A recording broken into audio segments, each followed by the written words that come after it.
भारत जय उड़ान कार्य पुस्तिका। आज हम कक्षा 7वीं। विषय होगा गणित, पाठ होगा पूर्णांक। इसका हल करेंगे। कक्ष वार्तालाप शुरू होती है। अध्यापक, आपके परिवार में कुल कितने सदस्य हैं? बच्चों कोई भी हो, सोनू हो सकता, मोनू हो सकता, सुनील हो, कोई भी हो सकता। सोनू बोला बच्चे 8 सदस्य हैं। मोनू बोला 6 सदस्य हैं। आप भी लिख सकते हो अपने हिसाब से नाम। अध्यापक, आपके पास कितने पेन हैं? सुमन बोली 3 है। मोनू बोला 1 पेन है। तो आप भी लिख सकती हैं कितने पेन आपके पास। अध्यापक, आपके बैग में कितनी पुस्तकें हैं? How many books? कितनी पुस्तकें हैं? बच्चे बैग में पुस्तकें गिनने के बाद उत्तर देते हैं। सुमन बोली 8 पुस्तकें, मोनू बोला 6 पुस्तकें। आप भी लिख सकते हैं अपने हिसाब से गिनकर। ये तो वार्तालाप है। अध्यापक, जब भी गिनना आरंभ करते हैं तो 1 से आरंभ होकर आगे बढ़ते हैं। जैसा कि हमने पूर्व कक्षाओं में जाना था, इन गणन संख्याओं को प्राकृत संख्याएं कहते हैं, नेचुरल नंबर कहते हैं। नेचुरल नंबर, प्राकृत संख्याएं। क्या हम अपने स्कूल के बच्चों की संख्या गिन सकते हैं? बच्चे, हाँ श्रीमान। सर है तो श्रीमान, मैडम श्रीमती बोल दो। अध्यापक, क्या हम आपके गांव या शहर में रहने वाले व्यक्तियों की संख्या गिन सकते हैं? बच्चे बोले हाँ जी, हाँ श्रीमान जी। अध्यापक, क्या हम अपने देश भारत में रहने वाले व्यक्तियों को भी गिन सकते हैं? बच्चे बोले हाँ श्रीमान जी। अध्यापक, क्या संसार के सभी व्यक्तियों को भी गिन पाना संभव है? बच्चे बोले हाँ अवश्य जी। अध्यापक, क्या आप अपने सिर के बाल गिन सकते हो? क्या आप आकाश के तारों को भी गिन सकते हो? बच्चों सोचो और उत्तर दो। बच्चों ने सोचा और कहा हम बालों को नहीं गिन सकते क्योंकि ये अनगणित है। अध्यापक, अच्छा यह बताओ, शायद आकाश के तारों या अपने सिर के बालों को गिनने की दिक्कत आई, मगर यदि गिन पाए तो इनके लिए भी कोई संख्या तो होगी। बच्चे हाँ जी, हाँ जी। अध्यापक, वह संख्या काफी बड़ी होगी, मगर उस संख्या में भी यदि हम एक जोड़ दें तो क्या उससे भी बड़ी संख्या प्राप्त कर पाएंगे? बच्चे हाँ जी अवश्य सर। अध्यापक, क्या कोई संख्या ऐसी है जो सबसे बड़ी है? सोचो। बच्चों ने सोचा और कहा सर कोई भी संख्या ऐसी नहीं है जो सबसे बड़ी है। किसी भी संख्या में जोड़ने पर उसकी उत्तरवर्ती भी कहते हैं, उत्तरवर्ती ज्ञात होती है जो उससे बड़ी होती है। तथा किसी भी संख्या में से एक घटाने पर उसकी पूर्ववर्ती, एक घटाओ पूर्ववर्ती पाओ, प्राप्त होती है और यह उस संख्या से एक कम होती है। किसी संख्या में से अगर हम एक कम कर दें तो उससे पहले वाली संख्या प्राप्त करते हैं, इसे उसकी पूर्ववर्ती संख्या कहते हैं, प्रीडिसेसर। 13 की पूर्ववर्ती संख्या 12, 28 की पूर्ववर्ती संख्या 27 और प्राकृत संख्या 1 की पूर्ववर्ती 0 होती है। शून्य का अर्थ, आमतौर पर शून्य का अर्थ कुछ भी नहीं बोल दिया जाता, कुछ भी नहीं। यहाँ पर अध्यापक एक क्रियाकलाप के माध्यम से यह स्पष्ट कर सकता है। अध्यापक अपने हाथ में 3 चाक लेकर उंगलियों के बीच में एक पेन दबाकर रखे और बच्चों से प्रश्न करे कि मेरे हाथ में कितने चौक हैं। बच्चे 3। अध्यापक, एक चाक हटा लेने के बाद मुझे पूछे कि अब मेरे हाथ में कितने चाक शेष बच गए? बच्चे कहता 2। अध्यापक, एक चाक और हटाकर पूछते हैं कि अब मेरे हाथ में कितने शेष बच गए? 1। 2 में से 1। अध्यापक, हाथ में एक चौक और हटाकर पूछते मेरे हाथ में अब कितने चौक शेष बचे हैं? बच्चे कहते हैं 0। अध्यापक, एक भी नहीं। अच्छा बताओ, एक भी चाक शेष नहीं बचा, इसे कैसे लिखेंगे? 0 द्वारा, 0 द्वारा। अध्यापक, बच्चों जब कोई वस्तु एक भी न हो यानी उस वस्तु की अनुपस्थिति हो तो उसे 0 लिखते हैं। एक भी नहीं हो उसे 0 लिखते हैं। शून्य का अर्थ कुछ भी नहीं है, नहीं हो सकता, ये बात खास है भाई। शून्य का अर्थ कुछ भी नहीं है, नहीं हो सकता, क्योंकि मेरे हाथ में चाक शून्य है, अर्थात एक भी नहीं है, मगर पेन मौजूद है, तो कुछ भी नहीं कहना उपयुक्त नहीं है। आप के कक्षा कक्ष में एक भी हवाई जहाज नहीं है, यानी 0 हवाई जहाज है, परंतु हम यह नहीं कह सकते कक्षा कक्ष में कुछ भी नहीं है। प्राकृत संख्याओं के संग्रह में हम शून्य को एक के पूर्ववर्ती के रूप में सम्मिलित करते हैं। प्राकृत संख्याएं शून्य के साथ मिलकर पूर्ण संख्याओं का संग्रह बनाती हैं। रमन कमरे की छत पर तथा उसकी बहन गीता अंडरग्राउंड में कुछ सामान लेने गई। अमन भूमि तल में 3 मीटर की ऊंचाई पर है तथा गीता भूमि तल से 3 मीटर नीचे गई हुई है। एक हवाई जहाज भूमि से 1000 मीटर की ऊंचाई पर उड़ रहा है तथा एक पनडुब्बी समुद्र में है, पानी में है, समुद्र में 12 मीटर की गहराई में है। इनकी ऊंचाई व गहराई को किस प्रकार दर्शाते हैं? तो पहले प्राकृत संख्या देख ले भाई। ये प्राकृत संख्याएं 1 से शुरू होती हैं और अनंत तक होती हैं। पूर्ण संख्याओं में 0 भी शामिल हो जाती है और पूर्णांक जो हमारा टॉपिक है, पूर्णांक इंटीजर, इसमें माइनस वाले भी अंक होते हैं, प्लस वाले भी, और 0 भी शामिल होती है। और जो प्रीडेसर कह रहे हैं पूर्ववर्ती, सक्सेसर कह रहे हैं उत्तरवर्ती, परवर्ती। जैसे 5 है, 5 की प्रवर्ती 6 है, 1 जोड़ दें, और 5 की पूर्ववर्ती 1 घटा दें, 4 आ जाएगा। तो 5 की पूर्ववर्ती 4 है, प्रवर्ती 6 है, और पूर्ववर्ती को प्रीडेसर बोलते हैं और प्रवर्ती को सक्सेसर बोलते हैं। अब देख ले भाई, सोच और लिखो। गहराई को हम माइनस में दर्शाते हैं, गहराई को माइनस में, जबकि ऊंचाई को प्लस में दर्शाते हैं। हवाई जहाज प्लस 1000 चल रहा है ऊपर धरती से, पनडुब्बी -12 गहराई नीचे है, अमन +3 है, और जो लड़की नीचे गोडाउन में गई है वो माइनस में जाएगी। तो हम अपने दैनिक जीवन में सुनते हैं ₹500 की हानि तथा ₹500 का लाभ। जहां पर हम देख रहे हैं कि धनात्मक संख्या के साथ ऋणात्मक संख्याएं भी हैं। अगर हम पूर्ण संख्याओं के समूह में इनकी ऋणात्मक भी शामिल कर दें तो संख्या का एक और समूह बन जाता है, जिसे हम पूर्णांक कहते हैं। पूर्णांक प्राकृत संख्या, नेचुरल नंबर 1 2 3 4, पूर्ण संख्या 1 2 3 4, पूर्णांक में ऋणात्मक संख्याएं शामिल हैं, धनात्मक भी और 0 भी। ये जो रखा बढ़ा हुआ है, 0 पूर्ण संख्या है, प्राकृत संख्याएं भी शामिल हो गई है, 1 से शुरू हो गई है, पूर्णांक ऋणात्मक को भी दर्शाता है। ये संख्याओं का देख लो खाखा। सारणी में रिक्त स्थान भरो, रिक्त स्थान भरे भाई, रिक्त स्थान भर ले। संख्या बनी 114। दूसरे में दहाई के 6 बंडल हैं, 5 इकाई हैं, 65 संख्या बन गई। तीसरे में 108 संख्या हो गई, और चौथे में 60 9 69 ये संख्या बन गई। ये आप समझदार हैं। घटते क्रम में लिखो, बढ़ते क्रम में लिखो। बढ़ते क्रम में संख्या लिखेंगे तो पहले छोटी, फिर उससे बड़ी, फिर उससे बड़ी, फिर सबसे बड़ी। घटते क्रम में लिखेंगे तो पहले बड़ी आएगी, फिर से छोटी, फिर से छोटी, फिर से छोटी, लास्ट में से छोटी आएगी। तो बढ़ता क्रम होता है आरोही क्रम, असेंडिंग ऑर्डर बढ़ता क्रम। जैसे 1 2 3 4 5 6 7 8 9 10। और घटता क्रम है अवरोही क्रम, डिसेंडिंग ऑर्डर। इसमें जैसे 10 9 8 7 6, तो आप समझदार हैं। जैसे पहला सवाल 50 30 80 60, इसमें बढ़ते क्रम में 30 50 60 80, घटते क्रम में 80 60 50 30। तो आप देख लें और अपनी कॉपी में लिख लें। बीच की संख्या लिखो, बिटवीन वाली संख्या लिखनी है, बीच की संख्या। तो 87 के बाद 88, 68 के बाद 69, 30 के बाद 31, 98 के बाद 99, और 79 के बाद 80, 99 के बाद 100। तो ये आप लिख लें। एक पहले की और एक बाद की संख्या लिखो,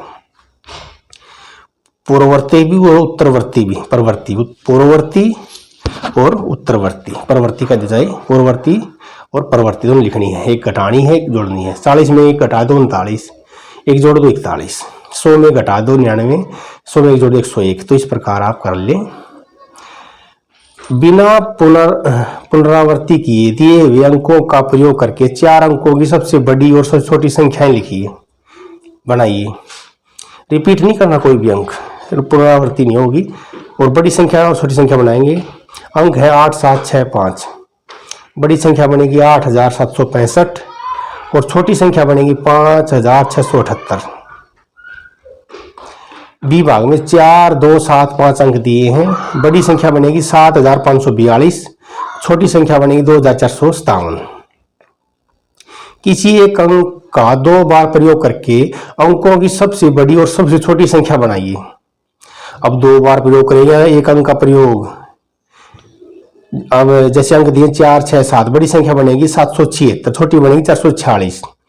विभाग में 0 2 8 अंकों का प्रयोग करते हुए बड़ी संख्या बनेगी 882 802 882 और छोटी बनेगी 200। प्रतिरूप को पूरा करो भाई, प्रतिरूप पूरा करो भाई। 9 प्लस में 1 10 हो गया। अब 0 बढ़ाते चलो, 9 का 90 हो गया, 1 का 10 हो गया, 100 हो जाएगा। याद रखें 0 बढ़ा रहे हैं, 0 बढ़ा रहे हैं 9 के साथ भी और 1 के साथ भी, यही पैटर्न है। और 90 में 1 0 ऐड कर दी, 900 हो गया। 10 में 1 0 ऐड कर दी, 100 हो गया। 900 प्लस में 100 1000 हो गया। फिर 900 में 1 0 ऐड कर दी, 9000 हो गया। 100 में 1 0 ऐड कर दी, 1000 हो गया। 9000 प्लस में 1000 10000। 9000 का 1 0 ऐड कर दी, 90000। 1000 में 1 0 ऐड कर दी, 10000। 90000 और 10000 1 लाख बनेंगे। इस प्रकार ये पैटर्न जारी है, पूरा कर लें। संख्या लिखो, संख्या लिखो, सैकड़ा, दहाई, इकाई। फिर विस्तारित रूप लिखो, फिर संख्या लिखो। संख्या 154 है और सैकड़ा 1 है, दहाई 5 है, इकाई 4 है। विस्तारित रूप में 100 प्लस 50 प्लस 40। संख्या के लिए 267। विस्तारित रूप है 200 जमा 60 जमा 7। सैकड़ा के 2, दहाई के 6 और इकाई के 7। इस प्रकार आप कर ले, समझदारी से कर ले, साफ साफ लिख ले। घटते बढ़ते क्रम में लिखो, घटते बढ़ते क्रम में लिखो। जैसे 425 है, 435 है, 416 है, 445 है। बढ़ते क्रम में, आरोही क्रम में, असेंडिंग ऑर्डर में लिखना है। पहले छोटी, फिर उससे बड़ी, फिर उससे बड़ी। जैसे 415 425 435 445। घटते क्रम में अवरोही, उतरता क्रम, उतरता क्रम, डिसेंडिंग ऑर्डर। पहले बड़ी आएगी 445 435 425 415। इस प्रकार आप दी हुई संख्याओं को लिखें और साफ साफ लिखें। एक पहले और एक बाद की संख्या लिखो। पहली वाली में कम कर दें, संख्या में घटा दें और बाद वाली निकालनी है, एक जोड़ दें। जैसे 399 से पहली आती 398 और बाद वाली 400, एक जोड़ना है। तो पूर्ववर्ती और परवर्ती की बात है यहाँ पर। पूर्ववर्ती पहले वाली, परवर्ती बाद वाली। तो 600 से पहले 599 आता है, एक जोड़ेंगे तो 601 आएगा। इस प्रकार आप जारी रखें पढ़ना लिखना। बीच की संख्या लिख, बिटवीन वाले बीच की संख्या लिख लें। 78 और 80 के बीच में 79 आएगा। 70 79 45 और 47 के बीच में 46 आएगी। 46 89 और 91 के बीच में 90 आएगा। और 69 70 ये मैंने लिख दिया, कुछ में यहाँ पर मिसप्रिंट था। और 88 और 90 के बीच में 80 89 आएगा। तो ये कर लें आप। संख्या लिखो, संख्या लिखो। ये मैंने लाल स्याही का प्रयोग करते हुए जो भरा है वो संख्या लिख दी है। जैसे यहाँ पर मिसिंग था 8659 मैंने लिख दिया, ये मिसिंग था मैंने लिख दिया है। अंकों में, और अंकों में यहाँ पर 38978 यानी 38,978 यहाँ नहीं था, मैंने लिख दिया। जहाँ भी अंकों की जरूरत थी अंक लिख दिए, जहाँ पर शब्दों की जरूरत थी शब्द लिख दिए। इस प्रकार हमने जो डिमांड थी वो पूरी कर ली। संख्याओं के मान लिखो, संख्याओं के मान लिखो। जैसे 17,307 में एक 10,000 7,000 है, 3 सैकड़ा है और 0 दहाई है और 5 इकाई। ये स्थानीय मान है। अब ये स्थानीय मान आगे के निकालने हैं। ऐसे लिख लिया आप। 9 दाई हैं यहाँ पर, 4 सैकड़े हैं, 3000 हैं, 5 यहाँ पर 10,000 हैं। तो देख लें आप, इस प्रकार लिख लें और अपने दिमाग का सही प्रयोग करें, परेशान न हो, समझे फिर करें। अब और भी आ गया भाई, और प्रैक्टिस आ गई। संख्या दी गई, विस्तारित रूप लिखो। तो जहाँ भी रिक्त स्थान हो मैंने भर दिए हैं लालशाही के प्रयोग से। जैसे 6538 है, यहाँ पर विस्तारित रूप है 6000 जमा 500 जमा 30 जमा में 8, और 6000 है, 5 सैकड़ा है, 3 दाई है, 8 इकाई। इस प्रकार इकाई, दाई, सैकड़ा, हजार की कंसेप्ट भी बताना, विस्तारित रूप भी बताना है और संख्या भी बतानी, संख्या भी बतानी। तो ये ऑलराउंड डेवलपमेंट की बात हो रही है। स्थानीय मान, स्थानीय प्लेस वैल्यू, स्थानीय मान, जहाँ भी ये मैंने ब्लैक को छोटा दूसरा रंग आया है ये मैंने भर दिए हैं। 6 का स्थानीय मान देख लें। वही पहले में 67,498 है, 6 के पीछे कितने अंक है, 4 जीरो लगा दी। 8 के पीछे कोई अंक नहीं, 8 का 8 रहेगा। 4 का स्थानीय मान, 4 के पीछे 2 अंक आए हैं, 2 जीरो लगा दी। 7 का स्थानीय मान, 7 के पीछे 3 अंक है, 3 जीरो लगा दी। 9 के पीछे 1 अंक है, 1 जीरो लगा दी। इस प्रकार देख ले किसके पीछे कितने अंक है उधर जीरो लगा दे और अपनी कॉपी में लिखते जाएं।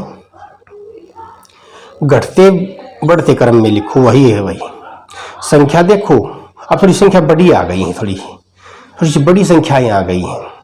जैसे 59, 60, 5960, 59,681, 5,967, थोड़ी संख्या बड़ी आ गई है।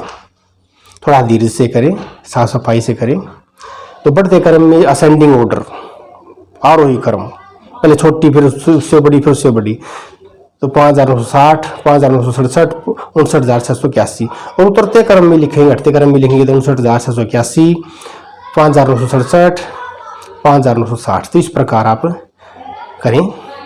प्रत्येक धनात्मक पूर्णांक प्रत्येक ऋणात्मक पूर्णांक से बड़ा होता है, बिगर होता है। सही बात है भाई, सही बात है, ये तो सत्य है, सहमत हूँ। शून्य प्रत्येक धनात्मक पूर्णांक से छोटा होता है, ये भी सही है, क्योंकि बस आगे बाकी धनात्मक पूर्णांक उसकी दाईं तरफ जाते हैं, बड़े हैं, ठीक है। शून्य प्रत्येक ऋणात्मक पूर्णांक से बड़ा होता है, बिल्कुल सही है, सत्य है। शून्य रेखा की मदद से रिक्त स्थान भरो, रिक्त स्थान खाली स्थान भरो भाई। -4 से -4 बड़ा है, ये रही नंबर लाइन संख्या रेखा। जितनी भी संख्या दाईं तरफ है वो बड़ी है, जितनी संख्या 0 से बाईं तरफ है छोटी है। याद रखें, दाईं बाईं, left right, left right, left right, left right, ध्यान रखिए भाई। 0 के लेफ्ट छोटी संख्याएं हैं, 0 के राइट बड़ी संख्याएं हैं, लेफ्ट राइट, लेफ्ट राइट। एक बड़ा है -3 से, क्योंकि एक 0 से भी बड़ा है, और -1, 2, 3 ये 0 से छोटे हैं। तो आप देख लें, आप समझदार हैं। तो -4 से बड़ा है 0। पूर्णांक की जमा और घटा, इंटीजर की प्लस और माइनस देख लें भाई। नीला रंग माइनस को दिखाता है, प्लस लाल रंग +1 को दर्शाता है। यदि लाल रंग का वृत्त +1 और नीले रंग का वृत्त -1 को दर्शाता है, तो बच्चों यदि हम -1 और +6 को हल करना है तो नीले रंग के कितने वृत्त लेंगे, 6 लेंगे भाई। लाल रंग की कितने लेंगे, 4 ले लेंगे। लाल वृत्त क्या दर्शा रहा है, +1 को, और नीला वृत्त किसे दिखा रहा है, -1 को। तो एक में से क्या घटाया तो कितना हुआ, तो एक में से एक घटा के 0 बचेगा, एक में से एक 0। नीले वृत्त को हम लाल वृत्त से काट सकते हैं। अंत में किस रंग के कितने वृत्त रह जाएंगे, तो 2 बचेंगे नीले रंग के। आगे दिखाता हूं, नीले रंग के 2 बचेंगे, 2 वृत्त। नीले रंग का मतलब माइनस, तो उत्तर माइनस में -2। देख ले भाई, इस उत्तर में क्या चिन्ह आया है, घटा का। कौन से रंग का वृत्त ज्यादा थे, नीले। इसमें उत्तर में क्या चिन्ह आया है, घटा का। तो बच्चों इससे पता चलता है कि जिस रंग के वृत्त अधिक थे उत्तर में उसी वृत्त का चिन्ह आया। तो नीले थे 6, लाल थे 4, 4 कट गए, 2 तो रह गए नीले। तो इससे हमने यह सीखा कि जो अंक बड़ा होता है उत्तर में उसका चिन्ह आएगा, आएगा भाई आएगा, समान चिन्ह, सेम साइन। 5 और 3 दोनों जमा के हैं 8 हो जाएंगे भाई। अब माइनस के 6 माइनस के 2 दोनों समान चिन्ह है, तो माइनस में उत्तर आएगा 8 हो जाए, माइनस के 8 हो जाएंगे। सेम चिन्ह का नियम है यो, जमा के उत्तर आएगा, दोनों माइनस है तो माइनस का उत्तर आएगा। विपरीत चिन्ह, अपोजिट साइन, 4 माइनस के हैं और जमा के 2 हैं, तो ज्यादा किसके हैं उसी का उत्तर आएगा। ज्यादा किसके हैं माइनस के, तो -2 आ जाएगा उत्तर। संख्या रेखा की मदद से 4 पूर्णांकों की जमा घटा 5 घटा में 9, तो संख्या रेखा पर दर्शाना है। 5 जमा का है, 0 के दाएं चलो, जमा का है तो दाएं चलो, राइट में। अब -9 है तो 5 से वापिस चलो, बाई तरफ, left left left left left, by चलें तो -4 उत्तर आ जाएगा। -5 में +6 का हल करना है। पहले माइनस चलना है तो पहले लेफ्ट चलें, बाएं, 0 से लेफ्ट चलें, 5 चले, फिर -5 से 6 प्लस चलना है, दाईं तरफ चलना है, राइट की तरफ, तो 1 आएगा उत्तर, 1 उत्तर आएगा। -2 और -3 का हल करना है, तो बाईं तरफ चलना, दोनों -2 में बाईं तरफ, -3 में बाईं तरफ, यानी लेफ्ट चलना है। 0 से -2 और -2 से 3 कदम और चलो, -5 उत्तर आ जाएगा। तो मैंने गलत कर दिया, ये 6 नहीं आएगा, 5 आएगा। -2 और -3 -5 आएगा, 6 लिखा, मैंने गलती की है, माफी चाहता हूँ। और -2 और +6, पहले -2 चलना है, यानी लेफ्ट चलना है, 0 से -2 चलेंगे, फिर -2 से +4 दाएं चलेंगे, तो 4 उत्तर आ जाएगा। तो ये समय लगेगा थोड़ा सा, बैठ के करेंगे तो आनंद आएगा। अब सहमति की बात आ गई। निम्न प्रश्नों पर संख्या रेखा की मदद से विचार करें और कारण से उत्तर दें। आप इसमें सहमत हैं? प्रत्येक धनात्मक पूर्णांक प्रत्येक ऋणात्मक पूर्णांक से बड़ा होता है। सहमत हूं, क्योंकि -1 शून्य से छोटा है, जबकि +1 शून्य से बड़ा है। सहमत हूं भाई।